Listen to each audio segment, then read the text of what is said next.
2026 ne sera pas une année comme les autres. Ce sera l'année où les entreprises équipées d'intelligence artificielle vont creuser un écart important, voire impossible à rattraper pour celles qui n'auront pas su prendre le virage de l'intelligence artificielle. Vous ne devez plus vous demander si l'intelligence artificielle va changer votre organisation, votre méthode de travail, mais plutôt vous demander combien de temps vous pouvez encore vous en passer. Alors, qu'est-ce qui me fait dire ça? Mais il y a plusieurs choses. La première chose, c'est les modèles d'intelligence artificielle. Aujourd'hui, les modèles ont grandement évolué sur ces dernières années. On n'est plus sur des modèles tels qu'on a pu les connaître il y a 2-3 ans. C'est-à-dire qu'on n'est plus sur des modèles génériques, on est sur des modèles qui sont capables d'être contextualisés. Alors ça veut dire quoi? Ça veut dire qu'on est sur des modèles qui peuvent s'adapter à n'importe quelle activité, à n'importe quelle profession. On peut vraiment mettre du contexte aujourd'hui et tirer tout le bénéfice de ces modèles d'intelligence artificielle. La deuxième chose, c'est qu'aujourd'hui, on a des agents IA qui ne sont plus seulement sur de la génération. On a des agents IA qui sont capables d'analyser, qui sont capables de nous aider à prendre une décision, et on a des agents IA qui sont même capables de réaliser des actions, de réaliser des tâches à notre place au quotidien. Le troisième facteur, c'est qu'on assiste aujourd'hui à une démocratisation de tous ces outils qui ne sont plus réservés à des grosses entreprises avec des coûts de licence importants, mais on a bien une accessibilité qui est accrue et qui permet à n'importe qui d'utiliser ces outils dans son quotidien. Donc aujourd'hui, l'automatisation devient accessible aux PME, même aux TPE et aux indépendants, parce que les coûts ont été divisés au moins par 5. Le facteur suivant, c'est l'interopérabilité. Alors ça veut dire quoi? Ça veut dire que vous ne développez plus des outils seuls dans un coin pour réaliser une tâche en particulier, mais on est bien sur des outils qui vont être en mesure de communiquer avec l'ensemble des solutions que vous utilisez au quotidien. Voilà, que ce soit des outils d'automatisation tels que Make, N8N, Zapier, des outils d'intelligence artificielle générative tels que ChatGPT, Claude, Gemini. Tous ces outils-là sont capables aujourd'hui de communiquer entre eux, sont capables de structurer votre activité et vous avez vraiment un système qui communique, qui est basé vraiment sur la data de qualité et qui vous permet d'automatiser un maximum de tâches pour que vous retrouviez le contrôle de votre temps. Alors tout ça, ça change quoi? Eh bien, ça change qu'on arrive sur une phase où même les tâches complexes dans une entreprise peuvent être automatisées. Grâce à toutes les solutions et toutes les évolutions que j'ai pu citer, même une tâche très complexe peut être automatisée aujourd'hui.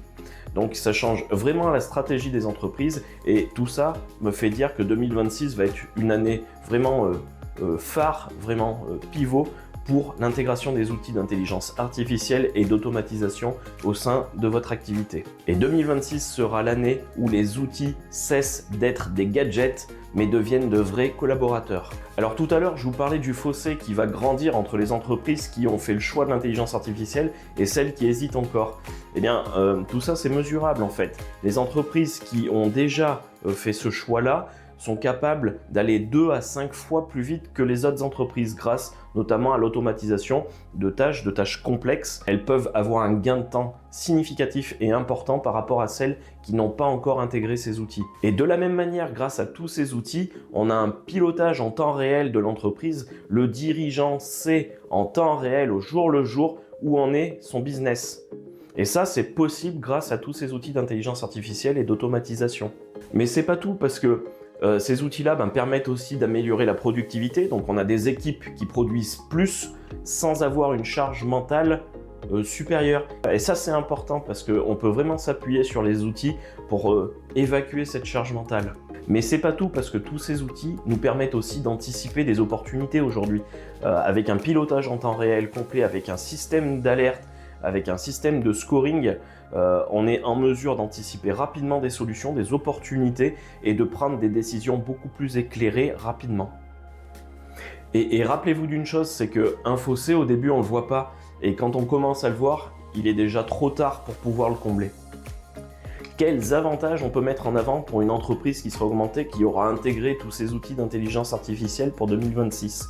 Bien, le premier avantage, c'est le gain de temps. On a un gain de temps qui peut être chiffré et qui peut correspondre à 10 ou 20 heures par semaine récupérées pour faire d'autres activités. Je ne sais pas si vous vous rendez compte, 10 à 20 heures par semaine. C'est des résultats qu'on a déjà obtenus avec certains de nos clients.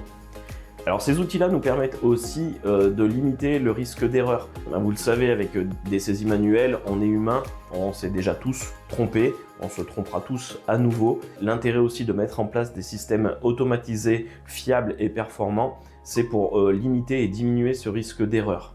Et tout ça fait que forcément l'expérience de notre client elle est améliorée parce qu'on a des systèmes qui tournent en permanence 24 heures sur 24, 7 jours sur 7, on limite le risque d'erreur.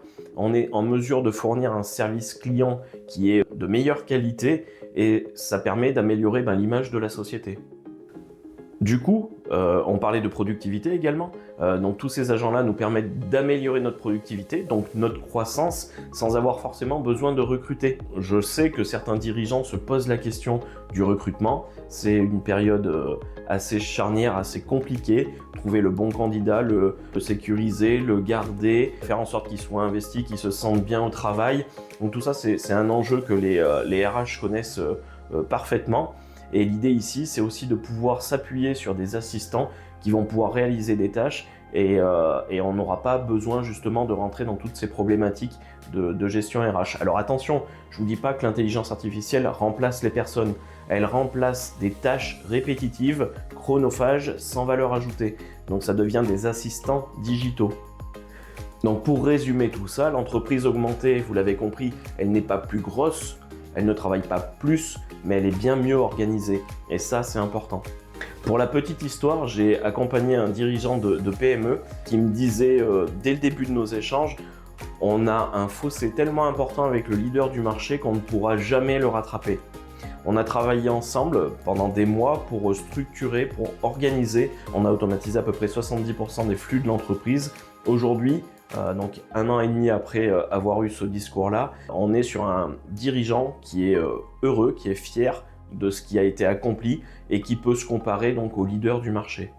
Alors on parle beaucoup d'automatisation, d'outils d'intelligence artificielle. Je peux vous donner un petit exemple rapide d'automatisation qui se met en place en quelques minutes et qui permet d'automatiser toute la gestion des mails et qui permet donc de gagner un certain temps, puisque je le sais que vous, dirigeants de PME, TPME, indépendants, freelance, vous passez du temps au quotidien sur votre gestion de mail. Nous voilà sur mon scénario Make qui me permet d'automatiser ma gestion de mail. Vous avez plusieurs modules qui vont s'exécuter successivement. Donc du premier module qui va regarder la réception de mes mails, ensuite qui va appeler mon agent me permettant de prioriser les mails que je viens de recevoir, de les analyser pour apporter une solution et une réponse, un routeur qui va me permettre de soit d'envoyer un mail de réponse qui aura été généré par mon agent, soit de créer une tâche dans mon Notion, dans ma to-do list, ou directement d'archiver le mail que j'ai reçu. Voilà, rapide scénario, mais je voulais vous montrer un petit peu à quoi ça ressemblait. J'espère que cette vidéo vous aura plu, qu'elle aura pu vous éclairer sur l'automatisation et l'intelligence artificielle, ou peut-être même répondre à certaines de vos interrogations. Je vous dis à très bientôt et en attendant, vous pouvez découvrir ma formation gratuite sur les liens ci-dessous. Merci, à bientôt.